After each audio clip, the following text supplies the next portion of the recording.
हमारे सौरमंडल के बाहर से आया एक ऐसा मेहमान जिसने दुनिया भर के साइंटिस्ट को हैरान करके रख दिया।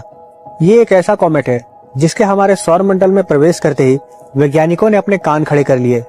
मगर हमारे सोलर सिस्टम में इसके जैसे हजारों कॉमेट पहले से ही मौजूद है, तो इस कॉमेट में ऐसी क्या खास बात है। तो चलिए जानते हैं आज की इस वीडियो में कि 3i एटलस को लेकर दुनिया भर के लोग इतने ज्यादा परेशान क्यों हैं। सबसे पहले तो हम ये समझते हैं कि एक कॉमेट होता क्या है।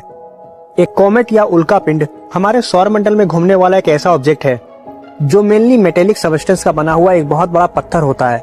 इसका आकार कुछ मीटर से लेकर कई किलोमीटर तक हो सकता है। इसकी एक खास बात यह होती है कि जब यह हमारे सूरज के करीब से होकर गुजरता है तो इसमें मौजूद लिक्विड्स सूरज की गर्मी से इवापोरेट हो जाते हैं और अपने पीछे एक टेल बनाते हुए गुजरती है, जिसे हम खुले आकाश में भी देख सकते हैं। ये कॉमेट काफी ज्यादा चमकदार होते हैं और ये लाइट को भी इमिट करते हैं।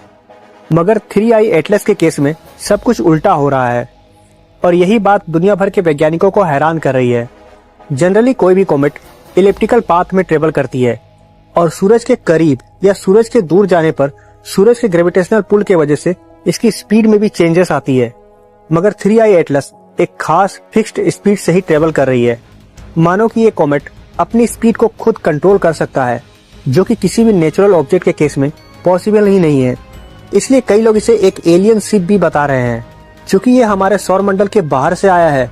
इसलिए कई साइंटिस्ट का ये भी मानना है कि ये बाहरी सभ्यता के द्वारा भेजा गया एक यान है, जो कि हमारे सौरमंडल को स्टडी करने के लिए भेजा गया है। और अगर ये बात सच हुई तो एलियन के साथ ये हमारी सबसे पहली मुलाकात हो सकती है। वैज्ञानिकों को जो बात सबसे ज्यादा हैरान कर रही है वो ये है कि ये एक खास डायरेक्शन में आगे बढ़ रही है। इसकी डायरेक्शन बिल्कुल वैसी है जैसा कि नासा के द्वारा भेजे गए वोयेजर यान की है। वोयेजर विमान को भी इसी तरह से स्पेस में लॉन्च किया गया था, जिससे कि वो ज्यादातर प्लेनेट के पास से होकर गुजरे, जिससे कि हमें उन प्लैनेट्स के बारे में अच्छी जानकारी मिल सके। और 3i एटलस का केस भी कुछ ऐसा ही है। 3i एटलस को स्पेसशिप मानने का एक और कारण भी है। ज्यादातर कॉमेट सूरज के पास आने पर अपने लिक्विड को इवापोरेट करते हैं और ये सूरज के ठीक उल्टे डायरेक्शन में होता है। मगर 3i एटलस के केस में जब ये कॉमेट जुपिटर के पास से गुजर रहा था, उसी समय से इसमें एक टेल दिखाई पड़ रही थी, जबकि जुपिटर के आसपास का टेम्परेचर बहुत ही कम है और वहां पर कोई भी लिक्विड इवापोरेट नहीं कर सकता।